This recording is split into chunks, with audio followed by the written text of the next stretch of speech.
really affecting mortality in moose. That hypothesis made sense.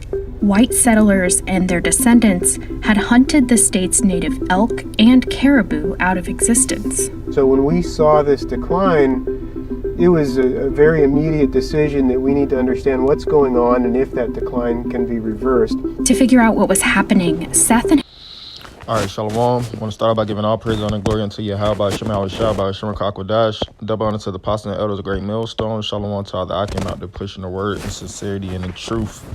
Yeah, you see that clip I was watching on Vox. Vox News has a lot of good news, and they just they get with the straight and skinny of things.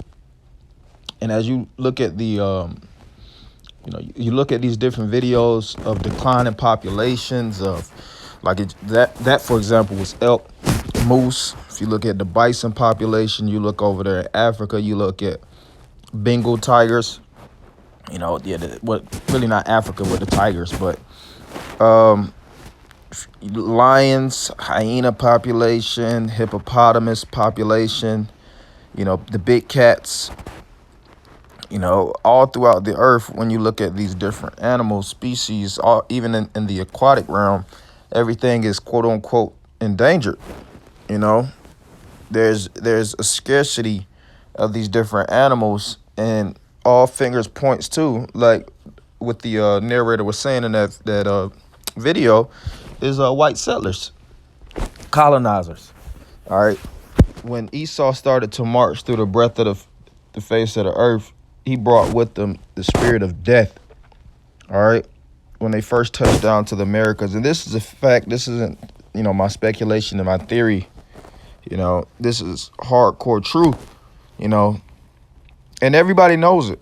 Everybody knows it, whether they want to acknowledge the elephant in the room or they want to beat around the bush. White people, so-called white people, which stem from the biblical Edomites, have always had a track record of just death, destruction, mayhem, and carnage. All right. If you're dealing even, Africa, like I said, even if you're dealing with in the Arctic regions, hell, a lot of that Arctic production that was very, the so-called circle of life, as we know it, that was in cohesion with itself, synchronizing with itself, perfect harmony and synergy. That flow has been disrupted, and that's where you'll see overbreeding of some animals, and you'll see a shortage of some animals. All right, because everything has been thrown out of whack. Isaiah 24, and I'll just jump to the point. Verse 4: the earth mourneth and fadeth away, the world languisheth and fadeth away. The haughty people of the earth do languish. Right, so it said that the earth is in its mourning and fading stages, man. Anything that fades starts to wane. All right. If you have a t-shirt, a black tee, or a red tee, a colored tee, when you start to see it's fading, you'll start to see the actual integrity, of the t-shirt dissipate. Then what? You have to throw it away. The quality of it is not as uptick, so to speak. And it's the same thing in the world, man. The air quality is declining. The nutritional quality of the foods that you eat is declining. A lot of the supplements that you take, it's not packing the punch that it once did. Everything is being aggressively weakened, to the point where it's starting to become a point where people can't even damn live on the earth, man. That's why you have these different movies and films such as Elysium, which the whole concept of Elysium was building basically a Valhalla, or another word, of course, Elysium. I think that's another mythology, is Valhalla. I think Norse mythology, where they'll have a heaven on earth, or basically a heaven, where the access points are limited. The they have already eradicated America. They eradicated all these land masses to the point where nobody wants to live there, you know? So they're looking to extend themselves. And who am I talking about? These upper elitists. They're looking to extend their lives and they're looking to extend their legacy onto further lands, whether they have to go out of the earth. You know, I just seen somewhere, I think it was Jeff Bezos or was it Mark Zuckerberg, one of those social media devils. You know, they was looking to build a super city. You know, over there in I think out west. You know, trying to build basically another city, and you know what that city entails. You know, smart technology. You know, controlling things of that nature, and really either it's going to be a area of aggressive lockdown, or they want to build these different cities where it's, like I said, basically gatekeepers and not many people have entry. It says the earth also is defiled under the inhabitants thereof. Yeah, and the only ones that could defile the earth is those that dwell upon it. All right. When you read Genesis, when the Most High and the angels, the Most High through the angels, the Elohim, were constructing and you know, blueprinting and building the earth, every time they planted something on each said day, which every day was 1,000 years, what did the Most High say? It was good. It was good. It was good. It was tawab, meaning it was perfect. It was in its perfect condition. It was established to the point where everything would work in harmony, you know. But then the inhabitants of the earth, which really deals with the sons of the wicked as well as the sons of men, they went to these different land masses and started pillaging, destroying things, and utilizing the earth. I'll just say abusing the earth, because they weren't using the earth as basically as it should have been used. All right, like when you're dealing with the killing of animals, you don't kill and hunt for sport. In the beginning of that video, that Vox video I just clicked, you'll see it started off with a native woman that basically said, you know, they had sympathy for the animals that they killed.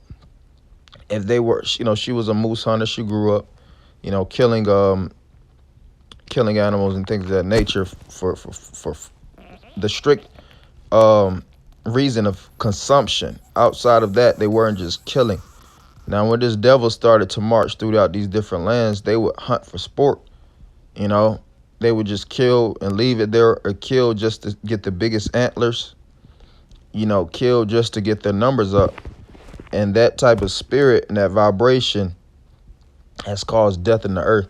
All right. It says, because they have transgressed the laws, changed the ordinances, broken the everlasting covenant, therefore have the curse devoured the earth, and they that dwell therein are desolate. Right. So we're the ones that dwell therein.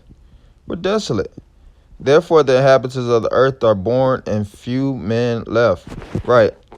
And like I said, the byproduct of that is your food supply that we have provided for us is heavily tainted and inundated with toxins, and you'll have these different animals that have to grow up quickly. That's why what they'll do is inject a lot of this chicken with all kind of stimulants, you know, or enhancements to make it bigger, you know, and that in terms basically destroys your you know, body's makeup, man. You know, Habakkuk, the 2nd chapter, Revelation, the 6th chapter. You know, a lot of these scriptures going to how in the said time it was going to be a particular people that was going to bring about death. All right, and we know that people to be the so-called white race. All right.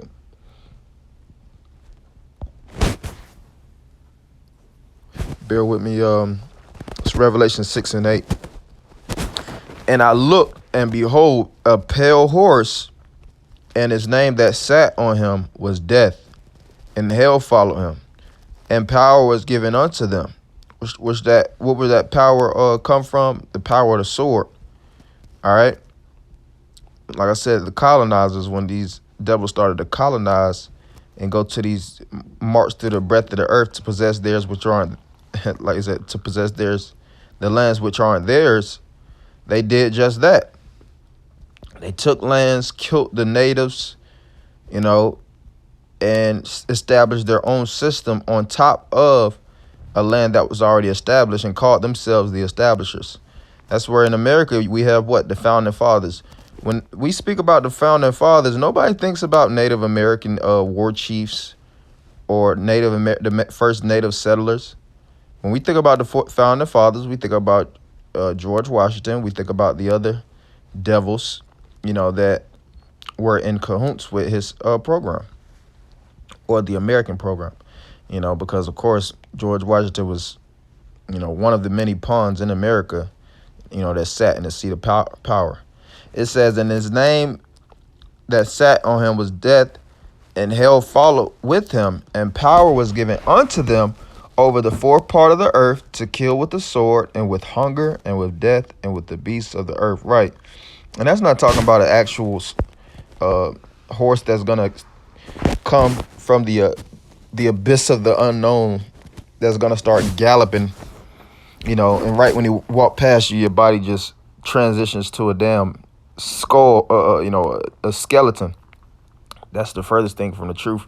It's talking about particular people, you know, and that's why it tells what I'm about to finish, you know, close with this one, you know, because those people that have brought death, death shall be brought upon them. That's justice. All right. That's the only way to get the style of life back to its norm. All right, Revelations 11:18. "And the nations were angry, and thy wrath is come, and the time of the dead, that they should be judged, and that thou shouldest give reward unto thy servants the prophets, and to the saints, and them that fear thy name, small and great, and shouldest destroy them which destroy the earth." So those that destroy the planet Earth, which they have descendants in today's time, a lot of people, oh, that was my forefathers and my forefathers' forefathers. They're dead and gone. No, you're the descendant, Isaiah 14:21. And you are them in reincarnation. You have such thing as reincarnation. And these individuals that's back in reincarnation that destroyed the earth in their pre-incarnation, they're going to have to be judged in this life. You know, so hopefully, brother, edified, I'm going to end it by giving all praise, honor, and glory unto Yahweh, Shema, Shah, Shah, Shah, Double honors to the apostles and elders of Great Millstone. Shalom, Akim.